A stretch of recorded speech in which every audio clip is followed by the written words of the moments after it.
Good morning.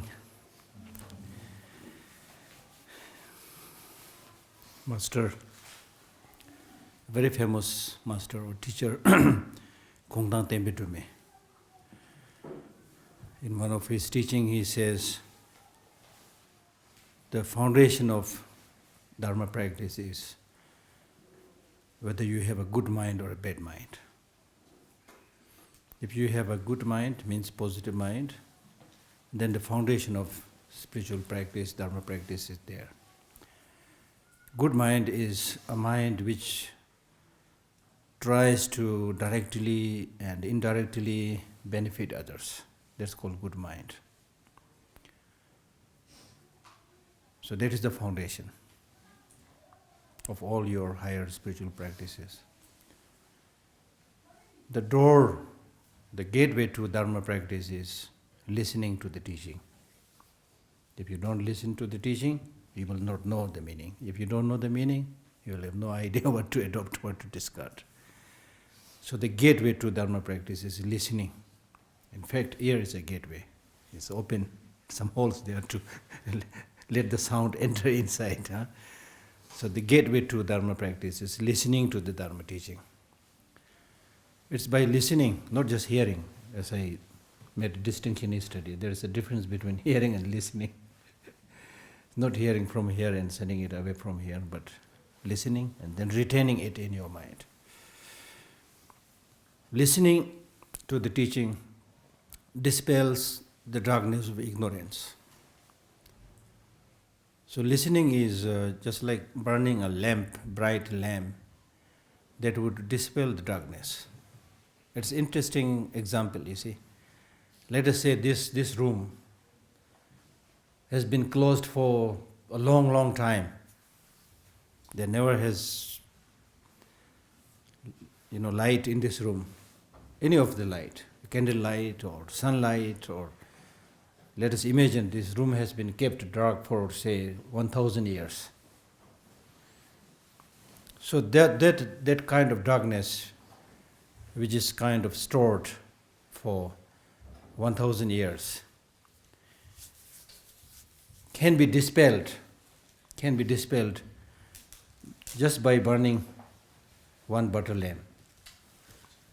So it's interesting, you see. So that darkness that has been there for so long can be dispelled by just one candle light or one light that comes from the bulb. So that means, as and when you listen to the teaching, develop the wisdom, develop the knowledge, then that's the way to dispel darkness. And listening is such a precious thing that once you listen to the teaching and retain the meaning of what you have heard, what you have listened, then that is real dharma, real wealth in the true sense of the term, because that wealth that you got through learning, through listening, is true wealth in the sense that that wealth cannot be stolen by thieves, cannot be taken away forcibly by robbers. That is the greatness of these inner qualities, including listening. It will never become an excess baggage. It will just be with you inside, and you will be able to deal with all kind of situations, problems and difficulties and ups and downs in life when you have that insight, when you have that listening, that learning, that knowledge.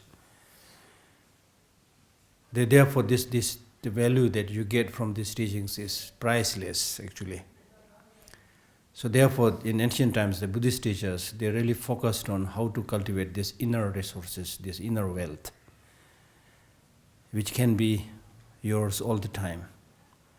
And these inner resources are of such a wonderful nature that the more you share, the more you get enriched.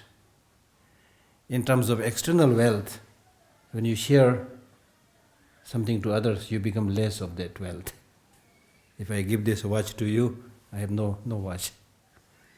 You see, if I have 2 watches, I give one to you, then I have only one. But sharing knowledge is not like that. The more I share, the more I become enriched.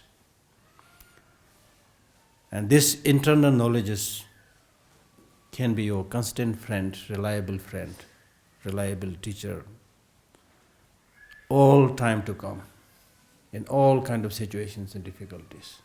You see. Yesterday when we had this talk by Professor John Nelson on the experimental Buddhism, he gave some examples from Japan, which is highly developed country, Japan, developed country, but having the greatest number of people committing suicide. You see, clearly showing there is nothing much to do with external richness. It is the internal kind of poverty. And some years back when I was invited to give a talk in one of the Japanese temple, I also said the same thing. I started by saying, I'm so happy to be able to meet you, talk to you, the same Buddhist brothers, sisters, and at the same time you're doing so well in your economic development and so forth. I said all the nice things in the beginning. Then after that I said, I'm also shocked to know that you have so many people committing suicide, which is not in conformity with the Buddhist teachings. You see? So when you don't have this internal resources, internal qualities, then you don't understand your self-worth. Then people start thinking, oh, what is the purpose of my living here? Oh, nobody is loving me. Oh, nobody is caring me. And then they go into such a desperate situation, they go to the extent of committing suicide. It's happening in many places. So therefore, what is being taught in Buddhism is, don't depend upon others for your peace and happiness. Instead of depending on others, you should be a source of sustenance and peace and happiness to others. And it's not just Buddhism, but any thinking person can find that out, that what is outside of you, you really have not much control. So therefore, what is outside of you, be it your relatives, be it your friends, be it your wealth, you cannot count on them to give you that long-lasting peace and happiness. So you have control over what you have within yourself. So use that, manipulate that, enrich that, strengthen that, and thereby we'll read later on. There is a meditation called a meditation where whatever object comes within your mind, that will become a cause of peace and happiness to you. There's a meditation called, making your mind happy all the time. Whatever situations you are into, whatever objects you see, you will always be happy. How can you do that? You can do that because at the end of the day, or after all, everything is more or less our mental creation. That's why mind is so important. More or less, I'm saying. Or primarily, I should say, to be more logical. Primarily, everything that we come into contact is how we see things. And we need Buddhist practice because we are not seeing what we should be seeing, but we are seeing what we want to see. That's the problem, you see. Therefore, we never change and never become better. We are unable to strengthen our inner facilities because we are seeing all the time, but we see what? We see only what we want to see, not what we should be seeing. We hear, we listen, but not what we should be hearing, but what you want to hear, you see. It's a very interesting thing that we should observe. So therefore, now it is important to take some time. Yesterday we touched a little bit about importance of getting peace through one-pointed concentration, staying in isolation and so forth. That is important because you need to examine yourself. What kind of life I am living? Is it the life that I am living, is it really going towards giving that genuine, long-lasting peace and happiness that I am aspiring, that I am trying to get? Or I'm just distracted. Yes, most of the time we are distracted, we are sidetracked by so many things that is pulling us apart. So many things pulling us apart. See? And we give so much credit to the dictates of the five senses, the sensual objects, the luring sensual objects, the sensual objects in the forms of various kinds of temptations. We just get completely sucked into those things. And as a result, we are never able to identify our true self, which is the source of power, strength. So therefore, what the Buddha is teaching is returning home. Returning home. Returning home. I will tell you a short story, very interesting story. A story told by the Buddha.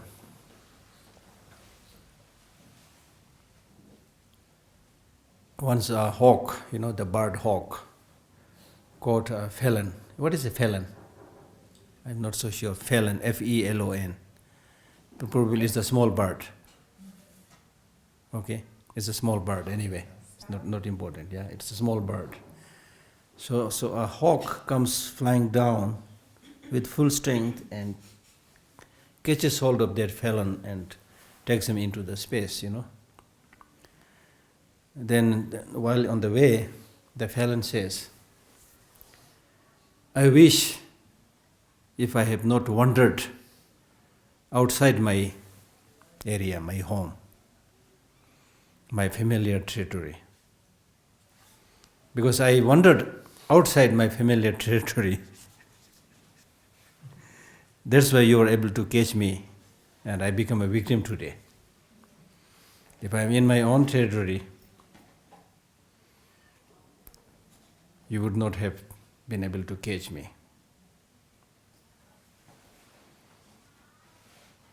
So then the hawk said, what is so great in that home where you live, in that territory?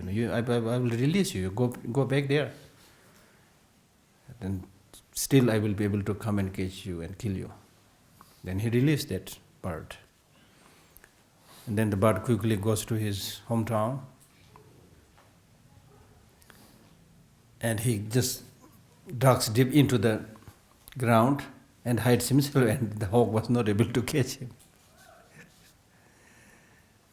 So the point that is being told here is not being he's able to just hide there in the ground, but what is being told is we become a victim of many problems and difficulties because we go outside of our domain, our real home, which is the mental home. And we get distracted and go outside the boundary of the home. In this text it talks about the big city, the mind is a big city. So we go outside of that and get distracted by the lures of the senses, you see. And when you go after and chase these senses, then you become a victim. We all know about that. We know all about that. So therefore, what is being taught in Buddhism is making you come back to your home, the home of the mind, and understanding its potential, and thereby using the full potential of the mind. If you are able to realize the full potential of the mind, cultivate all the positive qualities of the mind, just like the Buddha, just like His Holiness Dalai Lama, always happy. His Holiness doesn't have to go after all these sensual objects as we are all doing all the time. He is always working, either traveling and talking to people, or back in his home, always in his room. For many people, you might think, oh, His Holiness' life is very dull. People even might think like that, you see. But he is having the happiest, the most meaningful life. You see? So that's the thing. So it is important, while it is 100% sure that we will not be able to make that instant development, instant change overnight, although we are living in the age of instant happening or automatic happening. There is no such thing called automatic enlightenment or instant enlightenment. There is no push button enlightenment. But it is possible to make that development and progress and go towards peace and happiness slowly if we make an attempt. Every day we can change, we can become better and happier. So therefore it is worthwhile to undertake this project. You can call it the new project of my life, especially in the case of many of you who are kind of fresher or listening to such teaching for the first time, then you can make it as a new project of your year, this year. That in this year I will do this, do that. And that therefore I'm tempted, it actually comes in the text later on, but before I forget, I want to tell you. It's a kind of commitment that you need to make, where you need to say, whatever may come in my life, turbulence, agitation, frustration, depression, loneliness, or whatever disturbances may come in my life, I will never make my mind unhappy. That's the commitment you need to make. And that's the essence of teaching of this text. That is the essence of the teaching of Shantideva's Bodhicharya Avatara. Whatever may come, I'm saying, whatever may come, I will never make my mind unhappy. Because if you make your mind unhappy, then all the negative emotions, they get their food, they get their ration, and then they get empowered. In Shantideva's Bodhicharya Avatara, he says, if you don't want to get angry, if you want to stop anger, and if you really think anger is your enemy, and if you want to stop anger, then stop giving food to anger. Just like when you fight with your enemy, and if you want to corner your enemy and destroy your enemy, then you stop the electric supply, the supply of the food and so forth, and you starve your enemy to death. Similarly, exactly in the same way, if you don't want to get angry, starve anger, meaning don't give food to anger. And what is the food for anger? What is the food of anger? Unhappiness of mind. People don't get angry when they're happy. See, people get angry when they're unhappy. So unhappiness is the food of anger, and similarly food of, I would say, many other negative emotions. Frustration, depression, all this comes when you are unhappy. So how would you make your life happy all the time? How would you make that? You can make that by understanding that all is my mental creation. There is nothing good or bad in one sense. There is nothing good or bad, but thinking makes so. Thinking makes so. Right now you are all listening to me, sitting here. The room may not be so warm and things like that, but still you are enjoying. It looks like you are enjoying because your mind is ready. When your mind is not ready and somebody had forced you to sit here for an hour and a half, it will be terrible because your mind is not ready. Your mind is not ready. You fancy somebody and marry somebody. Why of all people you marry this person? Because your mind likes it, that person. And you think this person is good, does the job, you see.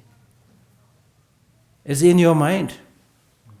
Therefore, many of the great Kadamba teachers, they say, this thing called happiness and suffering is total lie.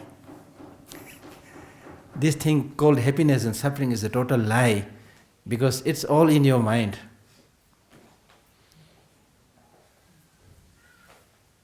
It's all in your mind. When your mind is ready, let us say if you are going out for a picnic, then halfway through, if there is a hail, there is a storm, still you will try to dance there. Take the maximum out of that situation which is not so good. It's hail, there is a storm and snow, so many things. Still you will try to take something good out of it. Take some photos and you will be happy, you see, because your mind is ready. When your mind is not ready, you may be surrounded by best of the friends, best of the food, luxurious accommodation, still you will be complaining. You see?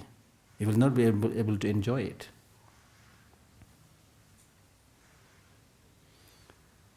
So it's really, that's the key thing, how to deal with your mind and how to empower yourself. We talk so much about empowering other people. If you want to empower other people, first empower yourself. And you can do that if you understand the significance, the importance, and start working, start not just talking, but start working. You can make your mind rich, powerful, peaceful, happy all the time. Or at least relatively much, much happier. And Buddhism has contributed much towards such happiness, if you take the examples of the Tibetan refugees. You see how much the Tibetans have suffered. I'm again not saying the Tibetans are comparatively better than other people. I'm not making that kind of comparison, but I'm saying Buddhism has really, really benefited the Tibetans. How much we have suffered. More than 1 million people died, killed. In all kinds of ways, horrible ways. Still people are suffering.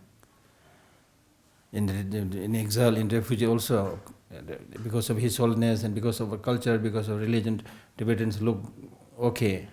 But if you think carefully, we are still living the life of a refugee, you see. So there will always be limitations here and there, you see. But despite of all these limitations, problems, lack of freedom and so forth, still Tibetans are able to look after themselves, maintain their cheerfulness. It's not because of any other thing, because of this religious culture, which was in Tibet for so many centuries, and which all our forefathers practiced it wholeheartedly. So therefore, I normally tell people that Buddhism, whether you like it or not, for the Tibetans, Buddhism is in your gene. See, Buddhism is in your blood, whether you know it or don't know it. But you came from your parents, and parents with their Buddhist way of life had conditioned the gene. I can say, scientifically, I can say. So it is in your gene, and because of that, you have some kind of good habits. Like, for example, there are many Tibetans who remained in Chinese prison for many, many years, and then later when they were able to escape to Dharamsala, and when they were interviewed by journalists and so forth, many of these people who interviewed these Tibetans, they were kind of surprised. They couldn't believe their eyes or ears. This man, has he been in the prison for so many years? It doesn't look like that. By seeing his resilience, by seeing his calmness, by his being able to remain cheerful and laugh, they were unable to believe that this person was in prison for so many years. You see? So what I'm really trying to say is, it will help you. And it has helped so many people. It's very, very important to understand that. Especially the younger generations need to understand that. Because if you forget all these inner qualities, and just go after the external facilities, wealth, just like any other people in the world, then Tibetans have nothing much to contribute, you see. Today so many people like Tibetans, they come to Dharamsala to study. They sit in the foot of the great teachers and learn from them, study this text. Here in the library, so many Tibetans from all over the world come to study Tibetan language, right from Ka, Kha, Ga, Nga. Why they are studying? They have their own language, they have their own script. So why they are making so much effort in studying Tibetan language, script? Because with that they hope to one day read Dharma text by themselves without having to depend on a not so good translator, you see, or not so good translated book. So therefore it is really the task of us, the younger Tibetan generation, since you already speak, you are Tibetan, you speak Tibetan language, you know the script. So it's important to make double effort to understand this, important significance of preserving this dying Tibetan culture and religion. See? And if you do that, you will be happier, your family will be happier, you will be able to preserve your culture, you will be able to preserve your language, you will be able to preserve your dharma, and thereby you will be able to share it to others, benefit many others. And thereby you will also get more friends, Tibetan friends, you see. So it's mutually beneficial, But if you just forget all these things and learn only some of the modern subjects, it's just for living a life, maybe necessary, of course, it is necessary, it is good, but it's not going to make great contribution to the rest of the world. You see, we need to understand and appreciate the fact that we have a religion which talks about well-being of all sentient beings. All sentient beings. Imagine which religion talks about that. You see, a religion which talks about the well-being of all sentient beings. So when you talk about well-being of all sentient beings, it includes taking care of the environment, the water, everything. So such is the greatness of this teaching, you see. So therefore,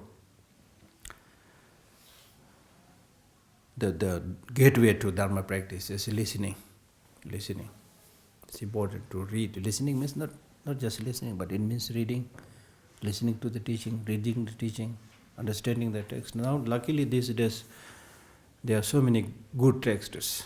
Of course, in Tibetan, so many, but in English translation also there are many good texts. So learn to buy those good texts. Learn to read those good texts. Okay, it's very, very important. So the foundation of your Dharma practice, is whether you have a good mind or a bad mind, or not so good mind. That's the foundation. So meaning that in the whole of your life, try to maintain a cheerful, beneficial, good mind. That's the foundation. If you don't have that foundation, then even if you talk about very complicated Buddhist philosophy, shunyata, emptiness and so forth, it will not make much difference or much impact. The foundation is to be a good person. That is the foundation. And the gateway to Dharma practice is listening to the teaching properly, studying, reading the text. Okay? The essence of Dharma teaching is the unification of good heart and good head. Good heart and good head. That means unification of compassion and wisdom. That is the essence of the Buddha's teaching. Meaning that on the one hand you should really have a good knowledge of the way things are, the good knowledge of the law of nature, good understanding of the way things are. And based on that you should cultivate that warm heart, compassion or loving kindness or bodhicitta, whatever you want to call it. Of course, we'll be reading about that later on also. The more you are able to understand the nature, even from a secular point of view, not just from Buddhist point of view, even from a secular point of view, the more you are able to understand the nature, the more you will be able to develop that feeling of closeness towards everything. Human to human, human to sentient beings, human to environment, human to world, and so forth. Because if you develop so that's why these Buddhist teachings are helping you develop a wider, bigger perspective. Because much of the sufferings and problems that we encounter in our life are because of narrow-mindedness. We just focus upon oneself and what is related to oneself. I, me, and mine. Making self-references all the time. But if you come out of that cocoon, instead of talking just I, me and mine, if you talk about bigger things, the universal law of nature, the reality of all sentient beings, the reality of the pervading suffering that is there with all of us,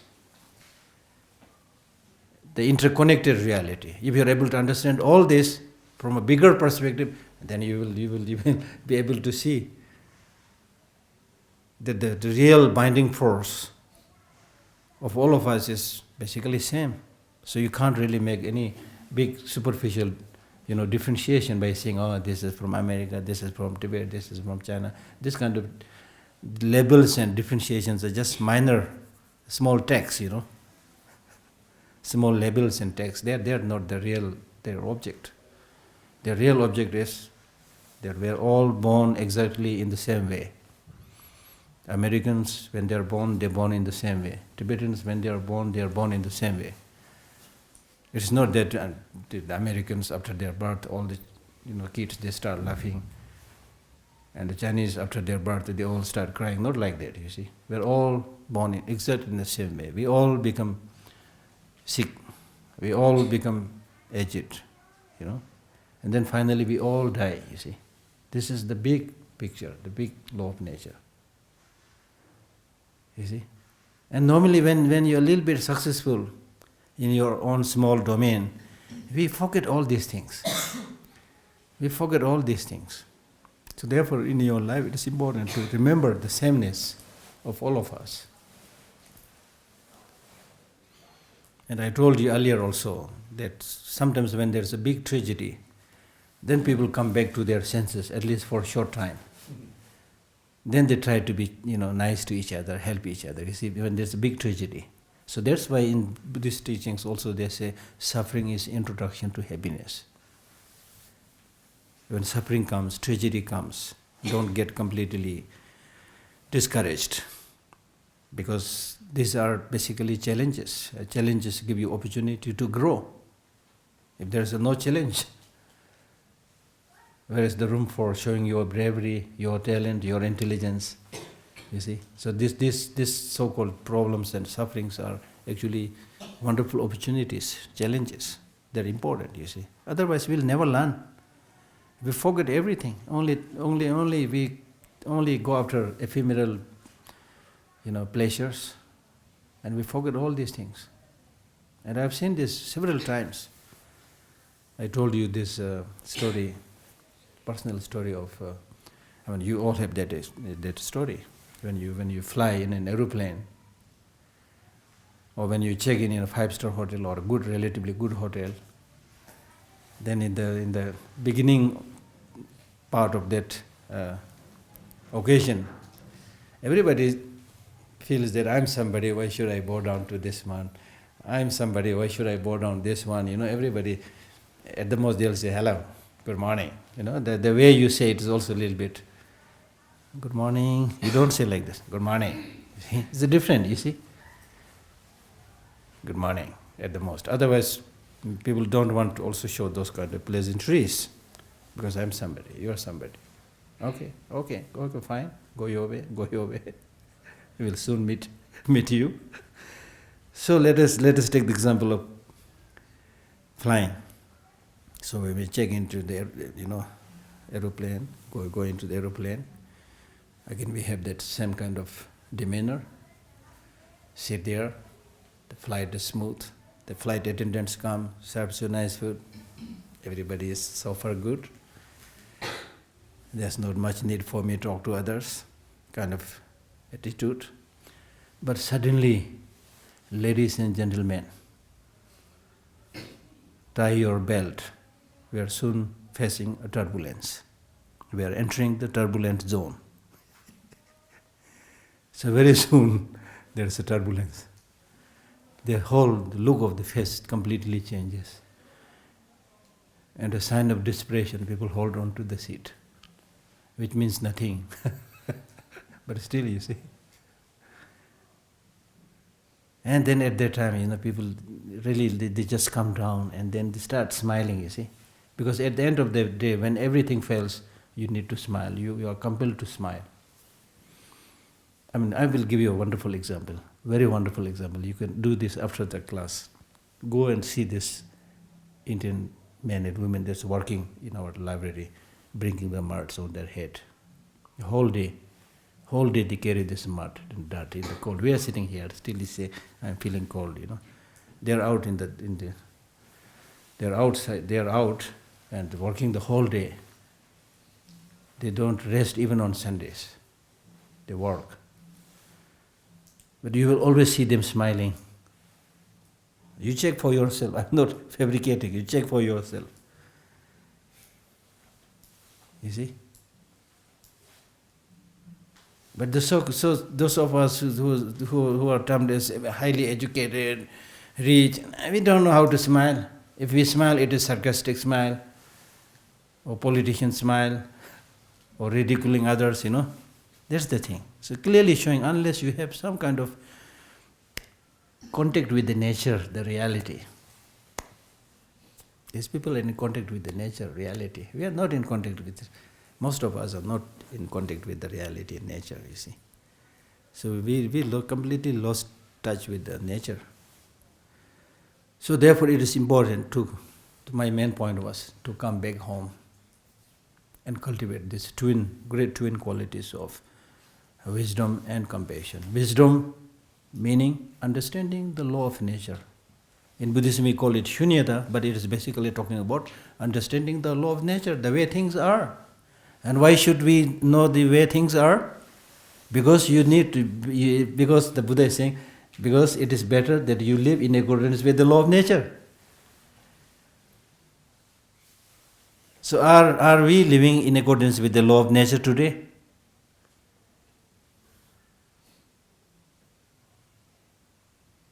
There's a duplicity here. In one sense, science is trying to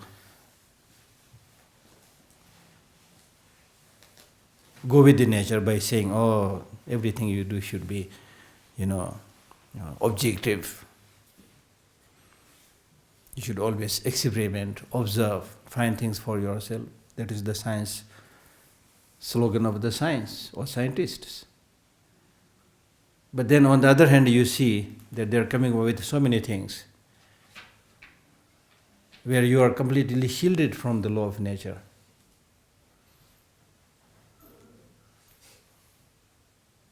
You try to live a life which is surrounded by environment which is just man-made, not the real nature, you see. So because of that tendency now we are losing touch with others. Despite, interesting, we are living in a very paradoxical way of life. Despite with all these facilities, mobile phone, internet, website, you are contacting others through internet, you are contacting others through website, you are contacting others through your mobile phone, but the real person-to-person contact is not there. And the worst of that is that you are not in touch with yourself. As I said earlier, all these external paraphernalias are for contacting others, what is outside of you, not to yourself. You see. So you completely lost touch with yourself.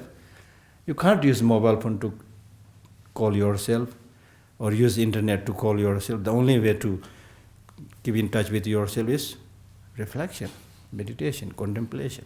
And that is what is taught in Buddhism. So we need to be a little bit careful. While I'm not trying to be cynical, I'm not trying to turn the clock back, but we need to really think carefully. What do we mean by facilities? What do we mean by development?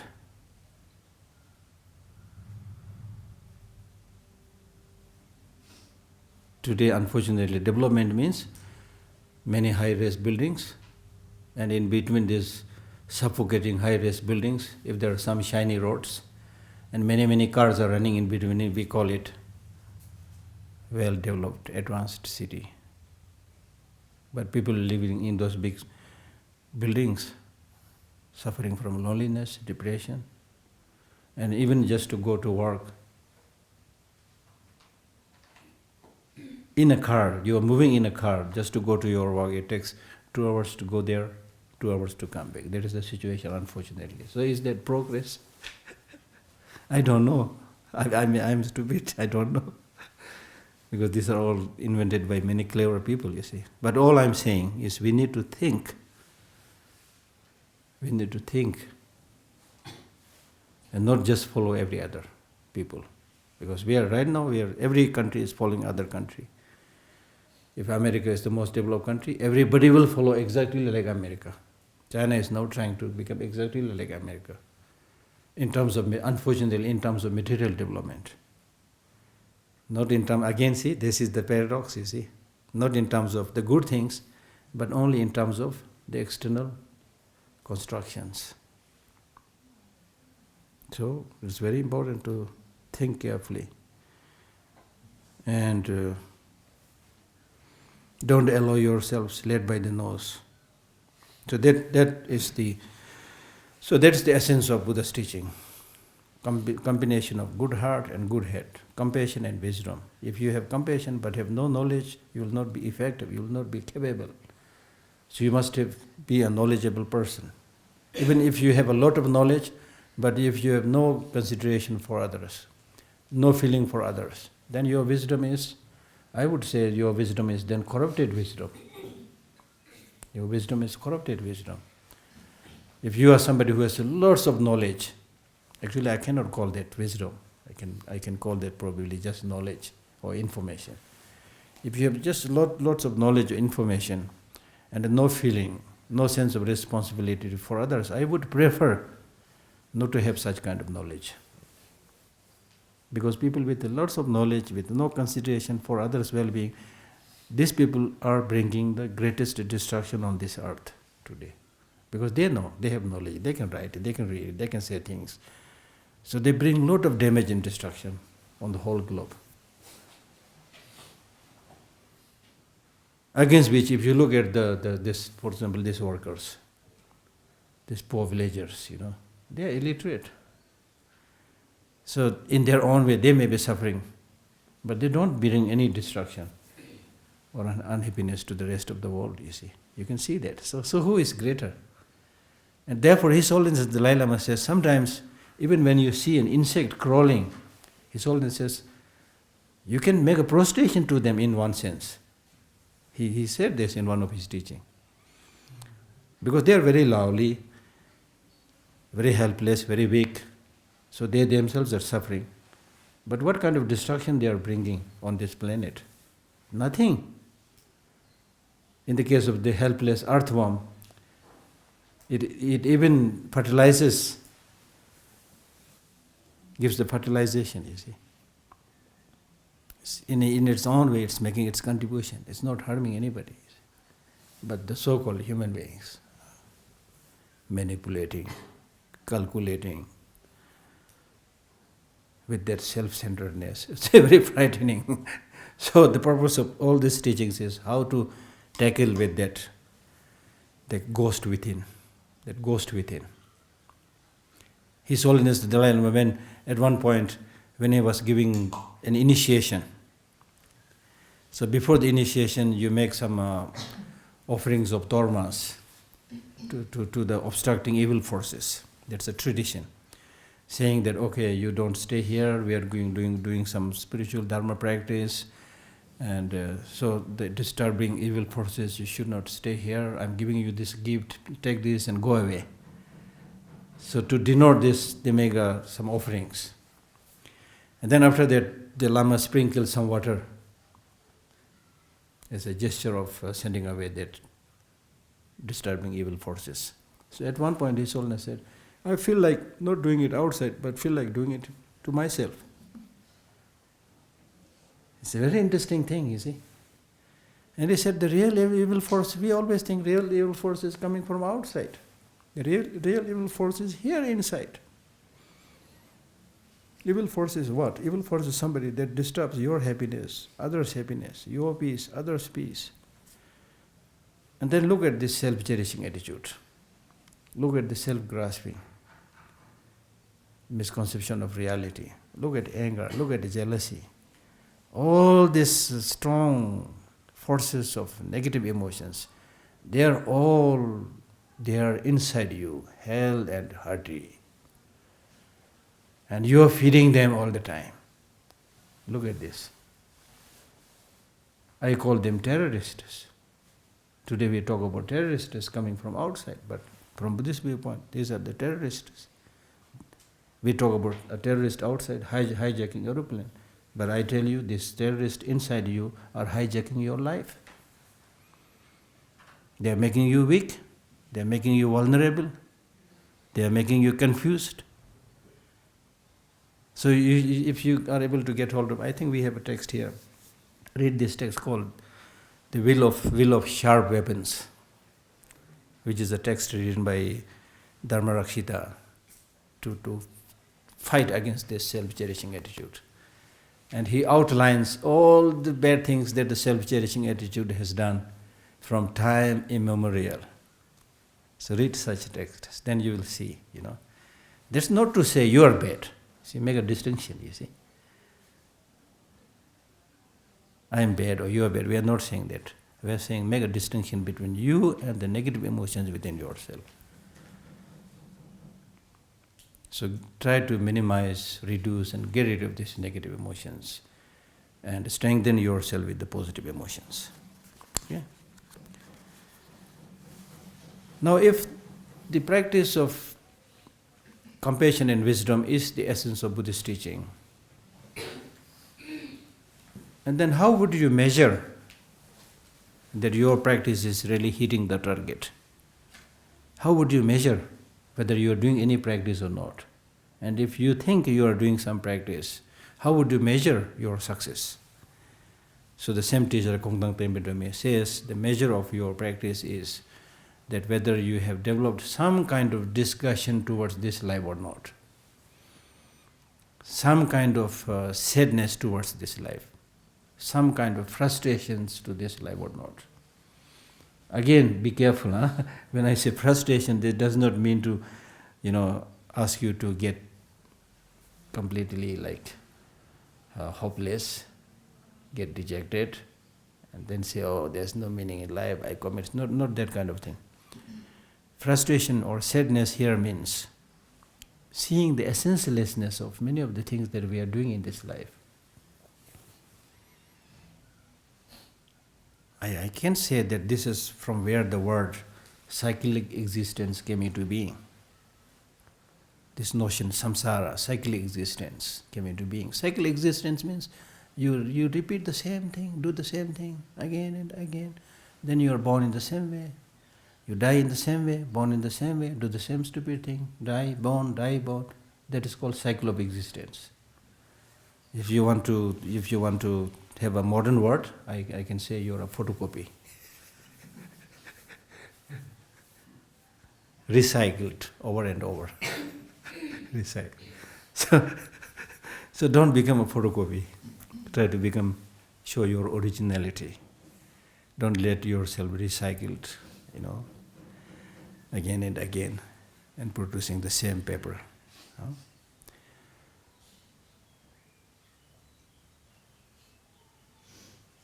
I think it was the same master who said, the activities of this life are like the waves on an ocean. The waves on an ocean. When one wave ceases, other wave overtakes it. So the activities of these lives are like the waves on an ocean. The more you do, the more crops up. And especially, here I'm especially talking about those meaningless activities. The meaningless activities you can do all the time. Like even when you are alone in your own small room, you have something to do the whole day. You see? So therefore it is important that many of these not so useful things, you stop and do those things which are much more beneficial and long-lasting. Another Tibetan teacher says, the unfinished work is like old man's beard. The more you pick, the more it will grow. The more you try to take them out, the more it will grow. Like old man's beard. And in the White Lotus Sutra, the Buddha says, the worldly activities can never come to an end by doing, but they can come to an end by stopping. By stopping. We have also read in this text, giving up fruitless activities. We are not asking about stopping all activities, but we are talking about stopping fruitless activities. Why? Because this life that you have, this precious human life that you have, is a very precious in the true sense of the term, because of your capacity, because of your intelligence. So if you use this wonderful human intelligence and human capacity just for doing small things which even animals can do, That's like eating, sleeping. That's a great waste. That's what the Buddha is saying. It's a great waste. Realize your importance. Wonderful human intelligence, wonderful human capacity. The being able to stand erect and move around. If you read that story, it took millions of years for human beings to get erect and do the work. If you read the story that is found in science, and having got straight, being able to stand up erect, his hands were free, and as a result, he was able to do many things. And he was able to do more thinking, and therefore as time passed, his brain became bigger and bigger. The human beings have the biggest brain now. So with this big head and big brain, great intelligence, if you just waste it, it's a really great wastage. That's why in Buddhism we call it precious human life, precious human life. So therefore, clearly perceiving the senseless of running after so many activities, which really doesn't make much sense. We need to stop many of this. If you want to bring about real change, stop many of these things. Do something which will bring long-term benefit to oneself and others. So yesterday we read verse number 8, and we in the verse number 8 we said that is also achieved through mindfulness.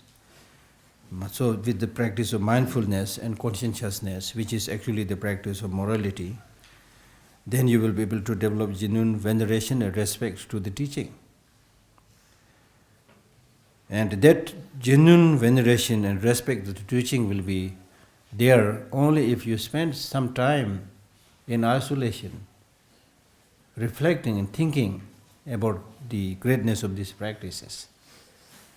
That's why you are encouraged to remain in isolation or live in isolation as much as possible, so that without being disturbed, you are able to really focus and think about the importance, long-term importance of these practices. So veneration is the quality of peace alone. Peace alone. In order to give peace to the rest of the world, first you should be at peace with yourself, you see.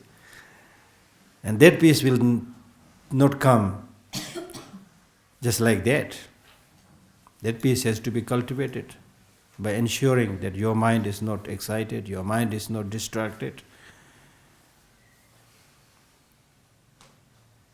Knowing thus cultivated with perseverance, we discussed this yesterday. How can one successfully give up activities which are not beneficial to others? You can do that by maintaining mindfulness. Remember, mindfulness means remembering the good things that needs to be done. Every day remembering. Okay, today I have to do this one. Today I have to do this one. Have I done this one? Remember the good things that needs to be done. And judge yourself physically, verbally, mentally, whether you are doing it or not. So that is the cultivation of mindfulness and conscientiousness. And that is basically the essence of practice of morality. And when you have the practice of morality, then you can cultivate one-pointed concentration. As we have discussed earlier, practice of morality means doing three things: not harming others, helping others, and cultivating positive qualities. These are the three types of morality I have explained to you earlier. So if you are somebody who had lived a life where you have not harmed others, where you have removed the negative emotions, where you have cultivated the positive emotions, and where you have helped others, then naturally your life will be very happy. There's nothing to regret, nothing to repent, because you lived your life in such a way that you did all the good things. You removed all the bad things. As much as possible you helped others. That's the meaning of your life. That's practice of morality. So having lived such life, you will be remorse-free. I have nothing to hide, nothing to regret. And when you have nothing to hide, nothing to regret, that is a deep, genuine satisfaction. And that deep, genuine satisfaction is called happiness. deep, genuine satisfaction is happiness. Therefore, happiness is totally different from pleasures. By enjoying a good food or meeting a good friend, things like that, you will get some kind of pleasure. But that may not necessarily give you deep satisfaction. But when you have done something to the best of your knowledge, keeping your conscience as the witness, when you have done something really good, selflessly, then there is a genuine satisfaction. That's called happiness. There is happiness. So when you have that kind of genuine satisfaction, nothing to hide, nothing to regret, then your sleep will be peaceful. Because you have done nothing that will haunt you in sleep. You will be completely peaceful. Your sleep will be very, very peaceful. Your dream will be very, very peaceful. And then next day when you wake up also, your mind will be completely relaxed and fresh. See? And then because your mind is completely happy and relaxed, all your sense organs will also function much better. And therefore you will be able to see things much better, hear things much better. That's true. I'm not fabricating it up. That's true. You will be able to appreciate each and everything. So when your mind is calm and happy in such a way, then you can concentrate. That's the meaning of concentration coming from morality. So morality in Sanskrit, the Sanskrit word for morality is called shila. If you directly translate this word shila, it means cool. This is a very interesting phrase that is very often used in Canada and many other countries. If you wear a nice coat, they'll say, cool. You look cool, you see. You see? So when you have not harmed anybody, helped everybody, did the right thing, then your mind is fresh and cool. When your mind is cool and not tormented by the heat of anger, jealousy and so forth, when your mind is cool, peaceful, then obviously you can concentrate. So that's why morality is compared to the ground. Just as on the ground, on the earth is support for everything, animate beings or inanimate beings. So similarly, if you have that basic proper way of life, of helping others, not harming others, cultivating positive qualities, removing negative emotions, then all other qualities can be cultivated in that ground, in that field. If that is not there, you can talk many big things, but you will not be able to cultivate anything. It is like trying to construct a house without any ground. Of course, these days you might say, oh, we can construct it in the space. But there also some support is needed, you see. So by maintaining mindfulness and conscientiousness, that means morality towards one's precepts, mindfulness is achieved through wholehearted veneration towards the precepts, as I explained yesterday. Mindfulness will be there when you have genuine appreciation, wholehearted appreciation towards those positive qualities, when you have seen the importance of cultivation of those positive qualities. And what are the qualities of that peace that we talked so much about, which is the capacity to cultivate correct understanding of the right view? In meditative equipoise, I like this word actually, equipoise. For one-pointed concentration, in Tibetan we use the word nyamsha. So in English equivalent is equipoise.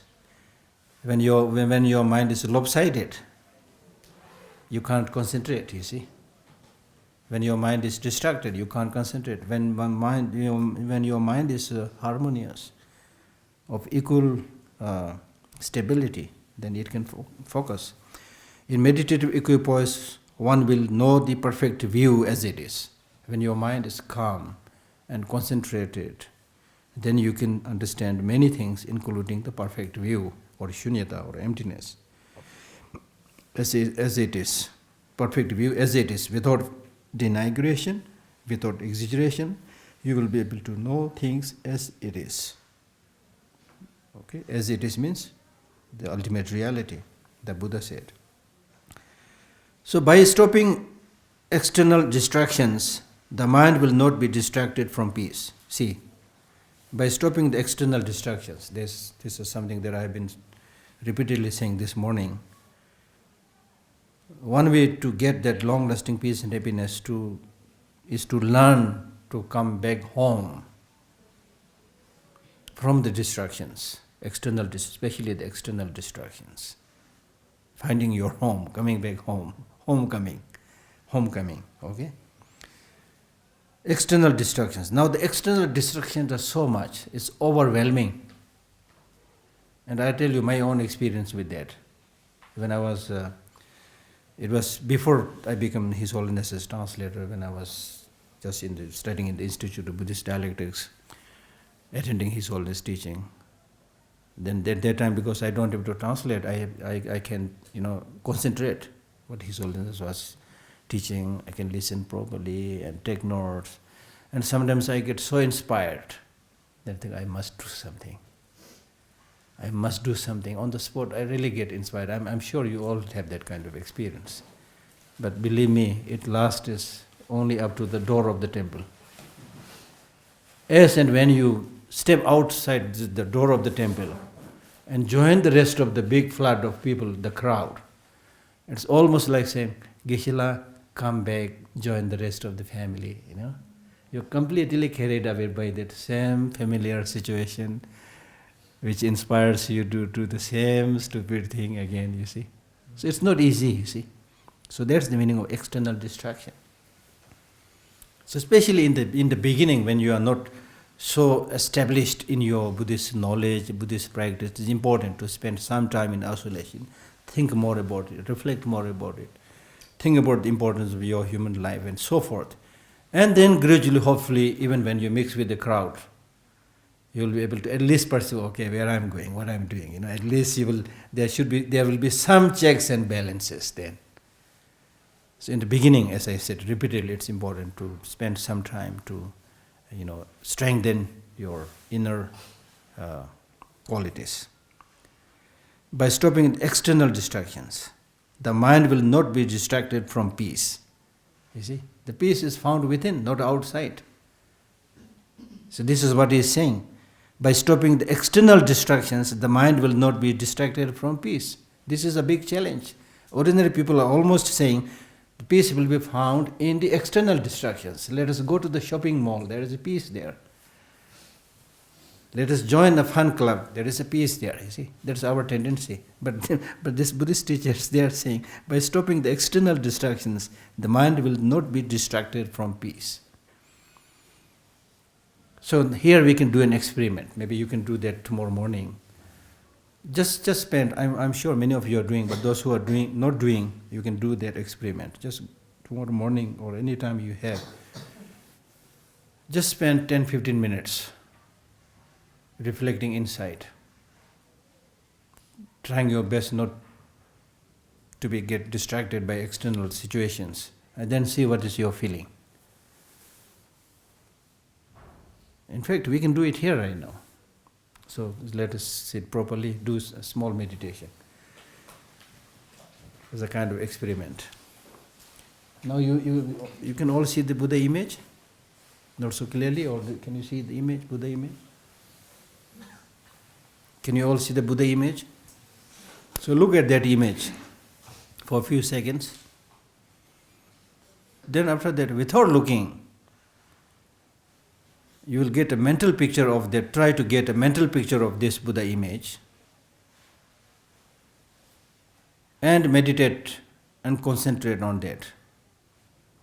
So do this meditation for a short while.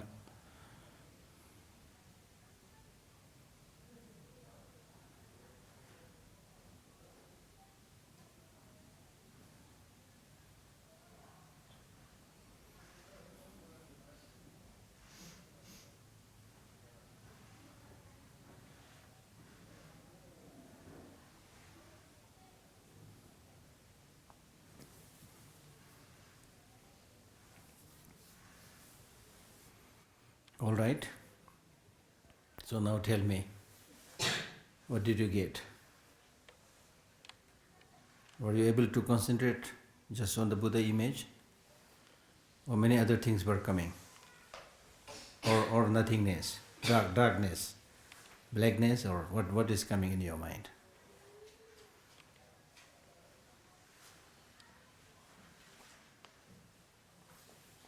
What was the experience? There's a few distractions creeping in. What were the distractions? I can't even remember now, but what I'm doing at lunchtime today. Yeah, things like that. Exactly, interesting, you see. So this is how you need to do this, start. So tomorrow you do that in the evening or whatever, whenever you feel comfortable, do that a little bit. The sixth Dalai Lama, in one of his poems, he said, "The face of my teacher, which I meditate, never comes in my mind. The face of my girlfriend, which I don't meditate, always come in my mind." You see? Exact something like that, you see? Something like that. So you can clearly see in what area you are habituated, you see. So therefore, now here one thing you need to learn is when you do the meditation is not done by the eye, number one. It's done by the mind. So therefore I've asked you first to look at the image and then get a mental picture. This is a wonderful technique. Because when you have this mental picture of the Buddha's image, then basically you have Buddha everywhere you go. Again, it doesn't become an excess baggage, you see. That's why great teachers like Milarepa, he meditated in a completely empty cave, which had nothing there. But he was one of the greatest practitioner meditator because everything was in his mind. See, those of us who can't do that, we think, we need to just create the external situation. So many things there. So therefore the temple has to be built within, image has to be carried within, in your mind. So that's wonderful news. You can have Buddha with you all the time. Okay? No problem with airport, nothing. So you learn that. Okay? Then second, when you try to, you got some sense that when you try to meditate on the image of the Buddha was not coming, but something else was coming. That's one thing that you noticed. So now what you need to do is, you choose that object of the Buddha, and then you have to make that struggle. Every time something else comes, say, okay, no, I'm not asking you, I'm just asking the Buddha to come. So if you do this repeatedly, then gradually it is said that you can lengthen the time of your being able to focus on the Buddha's image. And then gradually, hopefully you will be able to just concentrate on the Buddha's image and nothing else will come in your mind. That's a big progress. It will take a long time. So you have a lot of things to practice. Another thing which you might have noticed, once when you remain in completely silent, and let your mind feel things, let your mind see things, let your mind hear things, you see. You could easily feel that as and when you try to meditate and concentrate and remain still and quiet, you immediately notice some of the pains in your back on the much more vivid. Did you? Earlier when you were not focusing on your mind, many of these things happening in your body, you had no idea what is happening in your body. But when you sat still, then you suddenly felt, there is itching going on there, or there is a pain on the neck. It becomes much more vivid. Then you could also hear much more clearly the sounds of the chirping birds, the sounds of the coolies talking, Have you noticed that? The sounds become much more clear. You see, all this shows when you are paying attention, all your senses actually become much more alert.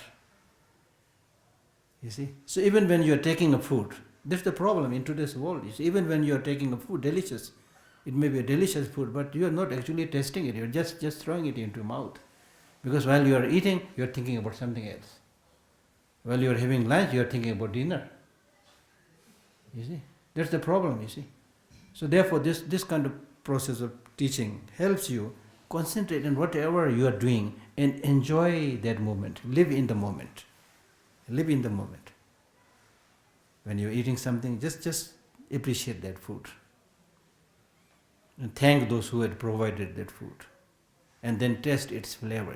It will be completely a kind of new thing, you see. So that helps you improve your digestion, and so many good things are there, you see. So you can see the benefits of such one-pointed concentration. By stopping the external distractions, so if you stop these external distractions and focus on whatever you are doing, you will be able to achieve things much quicker and much better. This is something like specialization. If you specialize in one thing, you can do many things better. But this is not exactly like the Western kind of specialization.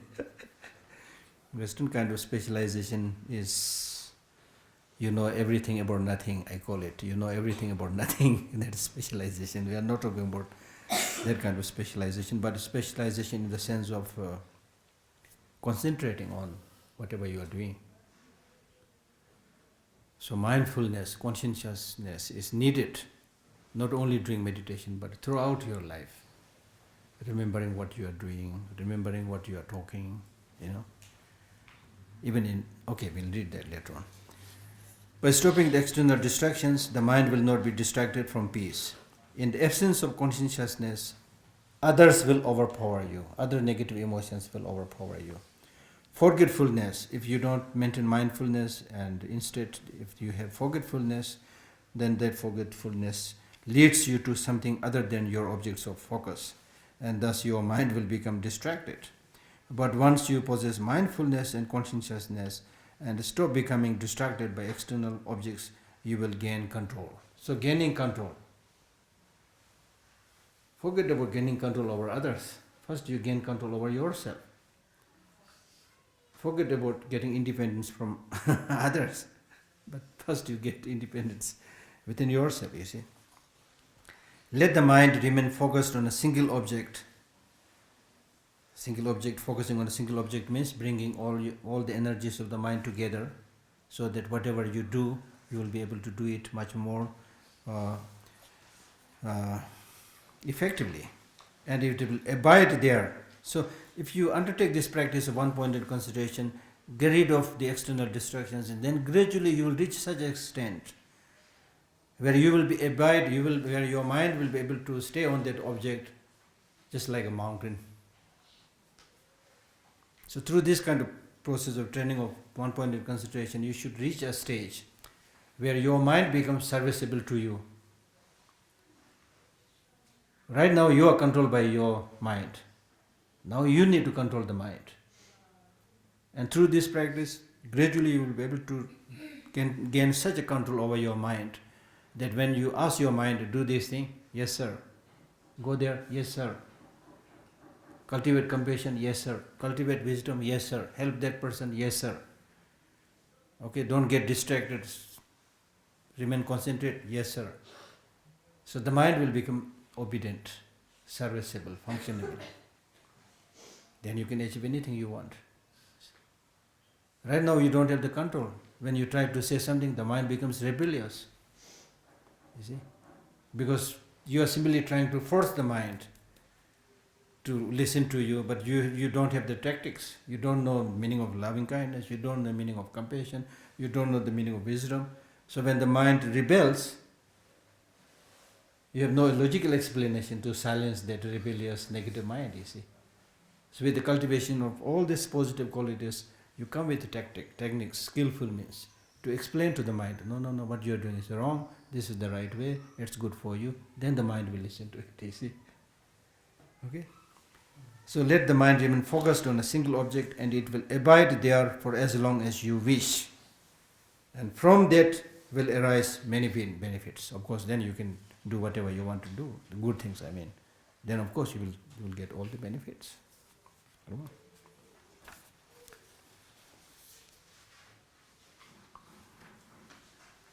Some questions?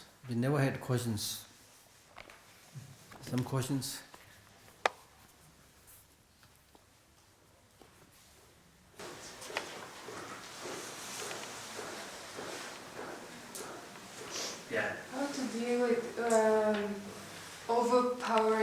like if I sit and I feel and before I came here I used to be like on my own, and like I felt I'm very much the boss over my mind, and I never had any problems from like really external things. I could always find a solution, but now I come to another country and then I feel so many enemies and I feel attacked, and I feel like some people are taking the power over me, and like I cannot find the roots of my truth anymore. How to deal with that? Again, this is very much related to how you perceive things. Number one, how you perceive things. Number two, because you go to a different cultural context, different situation, people's behavior, how they relate to other people, all this may be different. So you have to be aware of that and live accordingly. Okay? Because you come from different cultural context, these people are from different cultural context. So how to relate in a different cultural context, how to defend oneself, at the same time not to offend others, all these things you need to learn. That's a very ordinary, worldly wise way of doing things. So that's, I think, important in your case. And then secondly, many of these things may be your mental projection, you see. If you remain suspicious, then even when somebody is smiling at me, when you are suspicious, then why this fellow is smiling at me? There must be a reason for him to smile at me, you see. If you think in that way, then you can't trust anybody, you see. And if you trust everybody like that also, then you become very gullible, you see. So you need to. There's one very important teaching in Buddhism, in the mind training teaching, which says, "Dumba julla rang solcha." That means change your attitude and behave normally. Behave normally. That means if you are practicing Buddhist teaching, don't pretend that you are a transformed person. Change your clothes, change your hairstyle, speak differently, all the time talking about negative emotions to make a show of things. Not like that. Change has to come within oneself. But externally you behave like normal people, other people, you see. Then it will be much easier to relate to other people, okay? Because the transformation has to take within oneself, not so much your outside or external appearances. Yeah.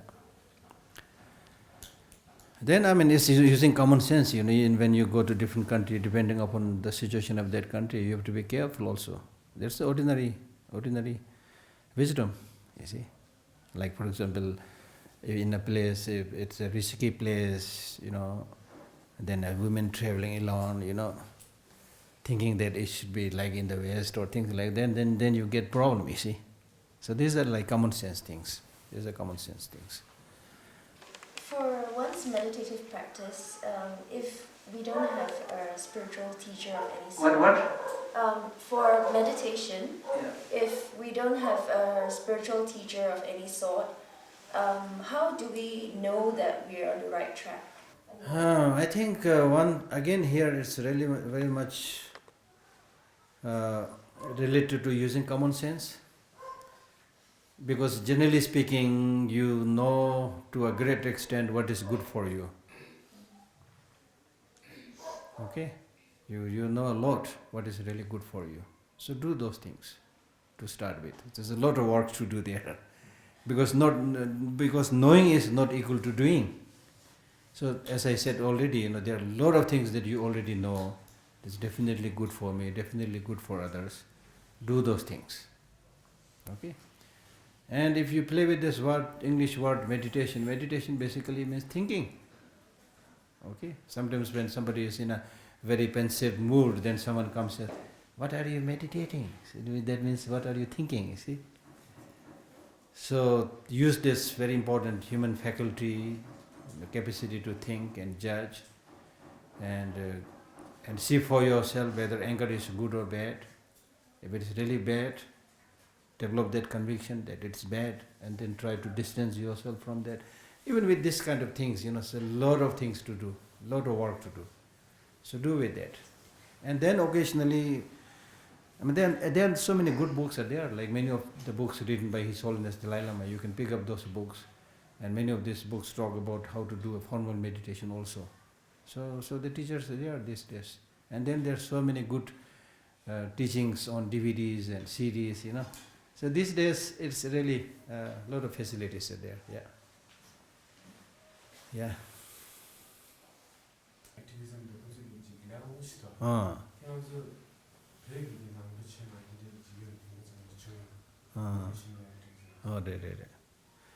His question is related to last night's talk, Experimental Buddhism, where this professor talked about innovation and activism. So he's asking how much innovation and activism is happening in the Tibetan Buddhist tradition. Innovation, a little bit of innovations may be happening, but not to a great extent. Not to a great extent. We are definitely using some of the modern medias and technologies. So if you want to include that as an innovation, we can include those things. Those things are happening everywhere. And then if there is any innovation that's taking place, it is primarily done by the Westerners, not so much by the Tibetan teachers. Because the Western teachers or Westerners, many of the Western practitioners, they are using Buddhism in psychotherapy, as I said yesterday. They are using it in psychotherapy. They are using it in mindfulness. There's John what was his name? John Kabat-Zinn, I think. His huge book on mindfulness. It's all from Buddhism. He mentions it several times that it's all from Buddhism, you see. But now they are using that mindfulness practice even in US Army, based on that book. It's used in business, so many things. So those kind of innovations are taking place. And then activism. Activism is important because His Holiness himself several times said that the Buddhist monks and nuns or Buddhist practitioners, they should really come out and engage more with socially beneficial activities, not just talking and teaching and remaining in a monastery, but come out and work with the people, you see.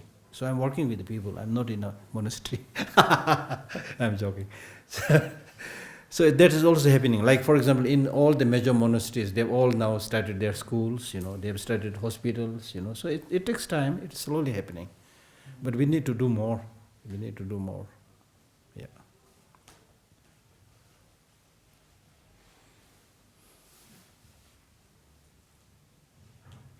But then I also made an observation yesterday to the professor's talk that when Buddhism comes into a new situation, new culture, new surrounding, like the modern situation of science and technology and so forth, then it's important to teach Buddhism in a way that people are able to relate to, people are able to understand it. But at the same time, there is a risk. If you simply try to, without understanding the depth and the vastness of Buddhist teaching, if you simply come up with something which only caters to the needs of the people, to make them laugh and smile and be happy, that's not going to solve the problem, you see. That's not going to solve the problem. So therefore it is important that you do not dilute the Buddha's teaching. Do not dilute the Buddha's teaching. This is very, very important, because when we talk about bringing about long-lasting peace and happiness, then through the Buddhist teaching we need to undertake a major operation, major surgery. That major operation and surgery cannot be done unless you really understand the depth of the Buddha's teaching. Just by dealing with the superficial, surface level of teachings, it can make people happy and laugh and smile. That is also okay, but it's not going to uproot the root cause of the problem and difficulties. So that part is, I think, is very, very important. And sometimes I jokingly tell people, because if your purpose is only to make people come to you, listen to you, and laugh and fun, then just don't talk about Buddhism. Don't talk about samsara. Talk about Kentucky Fried Chicken. Talk about McDonald's. talk about the new malls coming up down there, talk about going for a picnic, everybody will be happy. You see, so we should, while we should, make every effort to make sense Buddhism in today's world or in the 21st century, it's also equally important, and even more important, not to dilute it to the extent of making Buddhism beyond recognition. There is a risk here, because people will dilute it to such an extent, and everybody go for that shortcut. If there is a shortcut, unfortunately there is no shortcut, but they will go for this superficial, seemingly shortcut practices, and they will never do that, the major, most important practice. There's a really great risk there, because that major, in-depth teaching of the Buddha can be understood by rigorous study, rigorous reflection, and hard work. Not easy. Okay. Thank you.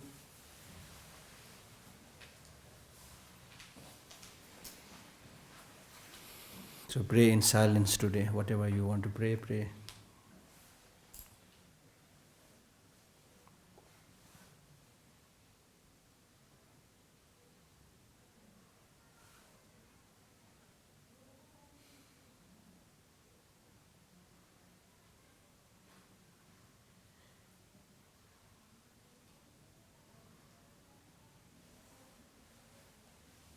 Thank you.